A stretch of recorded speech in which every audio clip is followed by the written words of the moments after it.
उत्तराखंड में anti corruption पर second working बैठक है वो हो रही है और इस समय अजय भट्ट जी हमारे साथ हैं जो बैठक में भी मौजूद थे और जो बता रहे थे कि भारत किस तरह से करप्शन के खिलाफ लगातार कदम उठा रहा है। भट्ट साहब, करप्शन एक बड़ी चुनौती है। बिल्कुल चुनौती है, ये सारे विश्व के लिए आज चुनौती है। ये एक किस्म से इंटरनेशनल जिसे हम कहते हैं वो समस्या बन गई है। इसको अकेले नहीं लड़ा जा सकता है, इसके लिए आपस में कोऑपरेशन होना बहुत जरूरी है, जिसकी अलग हमने जगाई है। पहला जो समिट था, उसके बाद ये आज दूसरा समिट देवभूमि उत्तराखंड में हो रहा है। पवित्र भूमि से इसका आगाज किया जा रहा है। तीसरा कलकत्ता में होगा।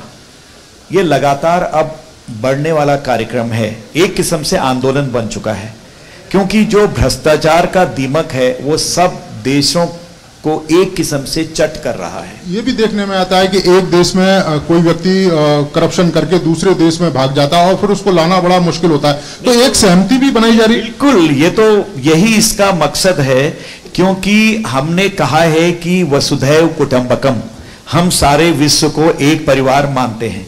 और हमारा जो इस समय का इसका स्लोगन है, one earth, one family and one future. यानी हम परिवार की तरह से मानते हैं कि हमारी धरती एक है, पूरा विश्व एक है, हमारा परिवार एक है। हम जिएंगे या मरेंगे, नाव चलेगी या डूबेगी, एक साथ जाएंगे, क्योंकि फ्यूचर एक है। तो करप्शन ने जो फ्यूचर पर वार किया है, वो वार को रोकने के लिए आज जो सहयोग हो गया है सब जगह, जो हमारी संधियां होंगी, सहयोग होगा, कोऑपरेशन होगा, वही तो इसका मूल मंत्र है कि अगर मेरे यहां कोई क्राइम करता है, आपके वहां आता है, तो आपकी ड्यूटी है अकॉर्डिंग टू इंटरनेशनल लॉ, आप उसको हमको सौंपेंगे, हमको देंगे। हमारे वहां आता है तो हम सौंपेंगे।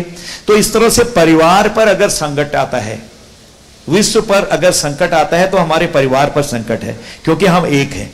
ये कॉन्सेप्ट आज बड़ी तेजी से ग्रो किया है और लोग इस पर एक हो रहे हैं। तो ये थे हमारे साथ अजय भट्ट जी जो बता रहे थे कि इस समिट का मूल मंत्र क्या है, करप्शन के खिलाफ एक माहौल तैयार करना वैश्विक स्तर पर, और ये बताना कि अगर एक देश में कोई अपराधी क्राइम कर जाता है तो दूसरे देश को भी उसी तरह से सहयोग करना चाहिए। कैमरामैन एसपी दुबे के साथ नीरज सिंह, डीडी न्यूज उत्तराखंड।